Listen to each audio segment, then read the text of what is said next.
Hey, good morning, knife nerds and everyday carry people.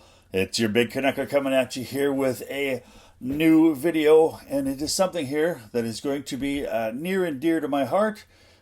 It's my top 10 Grail knives. These knives are knives I wish I could put in my pocket, but for whatever reason, I don't have them yet. Some of them legalities, some of them finance-wise, some of them are not being able to find them right now. Some of them are discontinued, but let's just go through. You know what? Today is actually my 10th wedding anniversary. So what do you do on your wedding anniversary in the time of COVID-19? You make a video. I'm just kidding. You know what? I absolutely love my sweetie, and we're going to be having some dinner in tonight. But yeah, so let's continue on here with this video here, the Big Canuckers top 10 Grail knives, and hopefully you don't have any technical difficulties. Sometimes this keynote kind of skips ahead a little bit, so hopefully we got her nailed down this time here. All right, first one. Let's just see here. Oh my goodness. First one. Here we go. Microtech Bounty Hunter out the front, automatic. Man, I love this knife. This knife is unbelievable. It is dual action out the front, built with Boba Fett. If you're a Star Wars fan, this is the knife that Boba Fett, the Bounty Hunter, and maybe even now the Mandalorian would throw in their pocket. It comes from Microtech, pre-distressed, like it's been beaten up, like somebody peeled it from his cold dead hand and put it in their pocket. Maybe that's a little bit too too graphic, but I love the knife. In Canada here, the out the fronts are illegal, so I don't get to carry one of those. But man, oh man, I would absolutely love to have a Microtech out the front, and out of them, it would be this one here. I just think it's actually a cool knife. And they've also got, I guess, some Stormtrooper ones available that are black and white. They come pre-distressed too as well. Just, you know, if you're going to get it out the front and you can afford it, get yourself a Microtech because they're rock solid.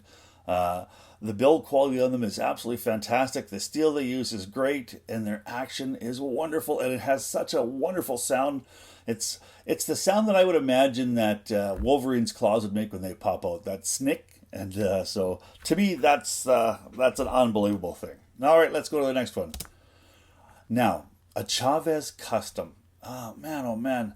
Ramon Chavez makes some beautiful, beautiful knives. They look like they are extremely tough too as well. From one of the reviews I've watched, the action on them is extremely smooth. The only thing that I would say about a Ramon Chavez custom knife or any of his knives is the fact that skull pocket clip is so polarizing. People either love that or absolutely hate it. I happen to love it. I think it's super, super cool. And in this iteration here, it's got the M390 blade. It's got these little bit of kind of pink purple highlights. Just, you know what? I think they're a good, solid, beefy, good looking knife. And I would love to put one in my pocket. All right, let's go to the next one. Here we've got a traditional, but not just your everyday traditional. We've got ourselves a GEC Whaler pocket knife with these great big huge blades on them. Now, a lot of people will call them a sunfish or elephant toe or a whaler. I just think they look tremendous, and I would love to put one of these inside in my pocket and use it as an everyday knife. You know, this is I suppose one of those knives that as soon as GEC's got one built and put it up for sale, it's snapped up immediately, and you know. Otherwise, you got to look at the secondary market, and they are extremely expensive. I mean, I looked on eBay there one time, and I was kind of following them, and they were selling for $500-600 on the secondary market. I'm like, oh my goodness, that's a lot of knife, or a lot of money for that knife. You know, $10.95. GEC has got tremendous, absolutely fantastic build quality, and it looks like it would be a really, really fun knife to have inside your pocket. All right, let's go to the next one. A Brad Southern Customs. Man, oh man, do I like Brad Southern. His knives. His knife designs in the Spyderco, the Brad Southern, the Advocate. They have been really, really fun, well-built, solid knives that really tickle an itch for me, and that's the flickability. And I don't have a lot here listed for what I would want, but I mean, this here Tanto version, it's kind of got the Bob Lum, style blade on it. Something similar to this, but, maybe with a Timascus handle on it, and any sort of Brad Southern custom, I would love to put inside my pocket. All right, let's go next here. And of course, how can you be talking about Grail knives without talking about a Strider? This one here is the .75 AR, S35VN, titanium. It's 8-inch, 3.5-inch blade on it. To me, it's a really hard use folder that looks really, really well, and it looks like it fits in your hand like a glove. I've not had the opportunity to hold this particular one in my hand, but you know what? I would love to one of these days. 3.5-inch blade, which I do believe is to me, the absolute best EDC size. So, mixed Strider, .75 AR. Now, of course, here's a knife that I've missed out on a couple times on eBay, and I don't know. I didn't really watch. I watched a little bit of reviews online and stuff like that. This knife here was came and gone before I really kind of got into the real hardcore collecting. But man, oh man, I wish I would have got myself one of these. This Spyderco Chump Tough looks like it is a knife that can take an absolute hellacious beating and come back for more. And to me, I just love the look of this knife. It looks like it's got a good kind of positive cutting angle with your hand in there. The blade is really, really a thick, solid piece of steel. CPM 3V. Man, oh man, to me this looks like a wonderful blade. Now, almost 9 inches long. Blade length is almost 4 inches long. Cutting edges, you get 3 inches. But I mean, I missed out one of these on eBay for $126, and I kicked myself. eBay was messing me around, and I had kind of bid on another knife, and because I was new to eBay, I was only allowed to bid on one knife at a time, and I was clicking it, and I was screaming at this thing, and I missed out on it. But man, oh man, one of my Grail knives for that kind of money was, oh well. So needless to say, eBay pissed me off. But yeah, Spyderco Chump Tough, that's another Grail knife for me. All right, now, I'm not sure if you guys have ever had the opportunity to have a look at Stan Wilson, any of his knives. Oh my goodness, this man is an artisan. He's an artist. His knives are unbelievable. If I were you, I would even stop this video right now, search for Stan Wilson non-flipper flipper and watch this artist at work. Unbelievable. Now you can't tell by this here. This particular knife here, iteration, is a non-flipper flipper. There's no flipper tab on it. You actually use the bolster to flip the knife out.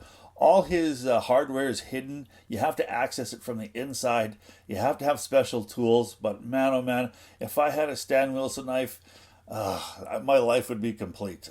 To me, this is the most wanted Grail knife on my list, is to have a Stan Wilson. And, whatever he wants to design for me, I would be okay with it. If I had the money, I would just email or phone up Stan and say, Mr. Wilson, can you please build me a knife? This is what I like, and you do whatever you want. And I'm sure that I would like it, because he makes unbelievable blades. All right, let's go with next here.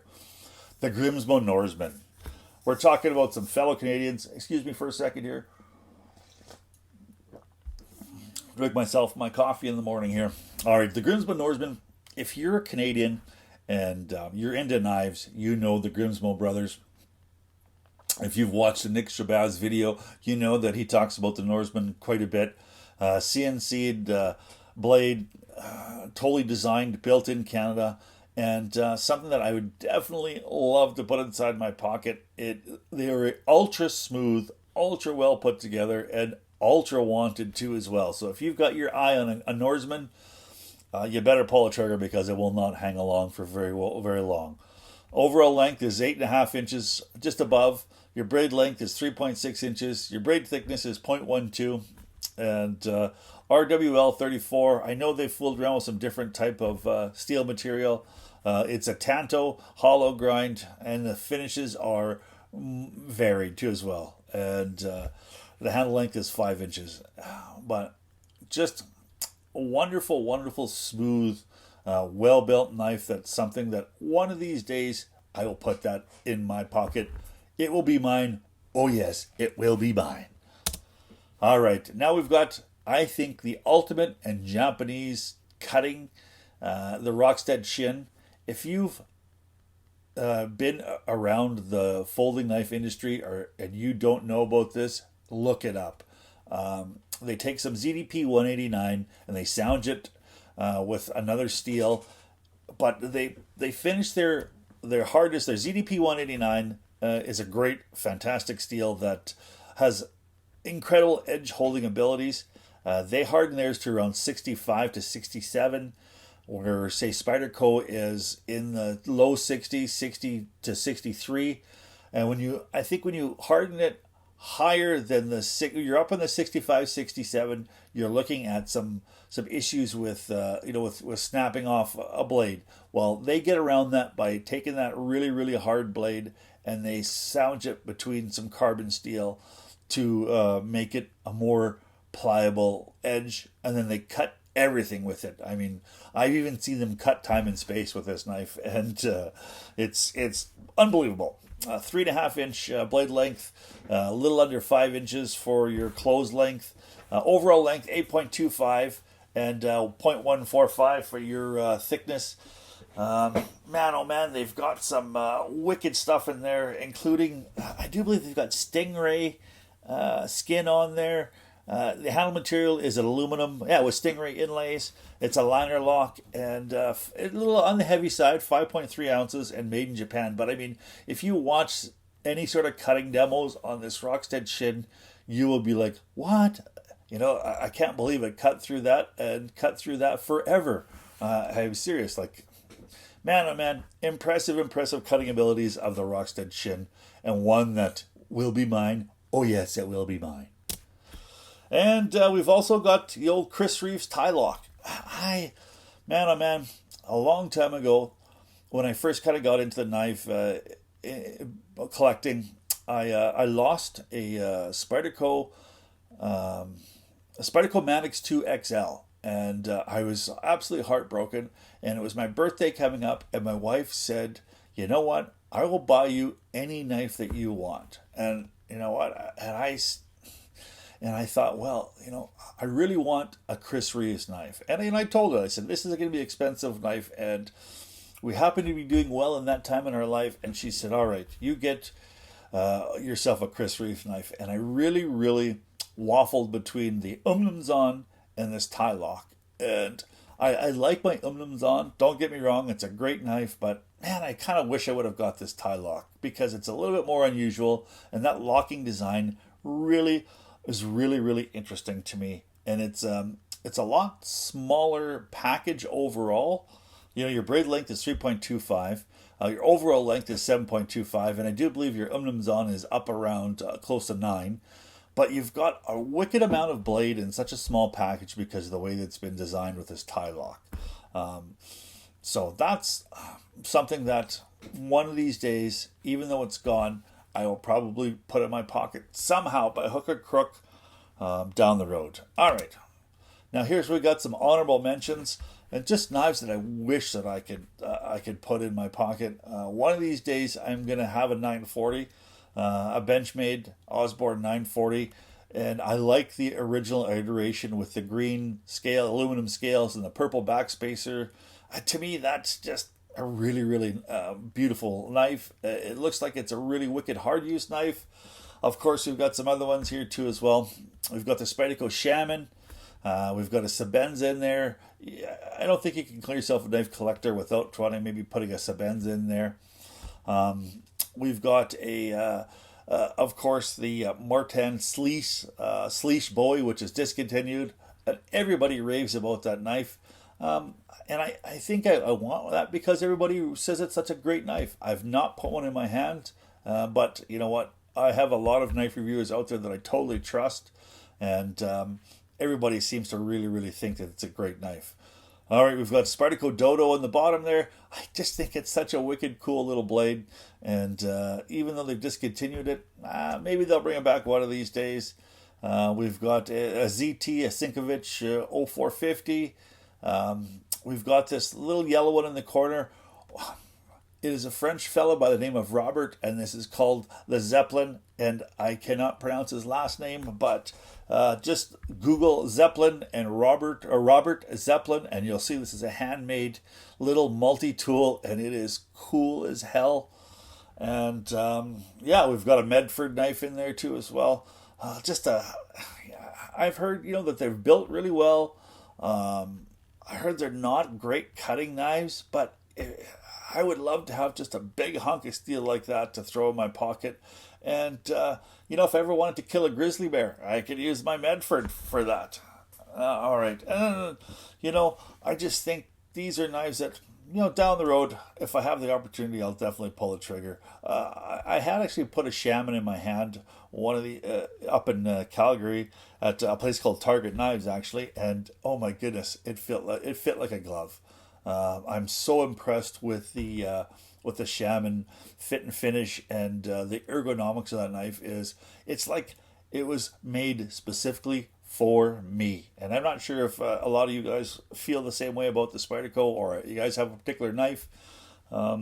If you do, leave it in the comments. I'd also like to hear about your top 10 Grail knives. Leave me a message in the comments and let me know what your Grail knives are. I really, really be interested in hearing it. I also want to say thank you so much for all your positive, kind words, your subscriptions. I appreciate it so much. If you like what you saw, please give me the thumbs up, please sub, and please help me spread my voice. I appreciate it so much, guys. All right. So in the time of COVID-19, please keep yourself safe and your family safe. Listen to the experts out there. I know it sucks self-isolating, but we'll get through this, and we'll get through this together. I appreciate the knife community out there the guys who are leaving videos every single day. I'm trying to leave a video every day because I know there's so much time that you got to fill throughout the day. I'm trying to do my little small part to help you guys with that too as well. All right. So thank you so much. Keep yourself safe. Keep your sick on the ice, the shiny side up. This is the Big Canucker saying adios.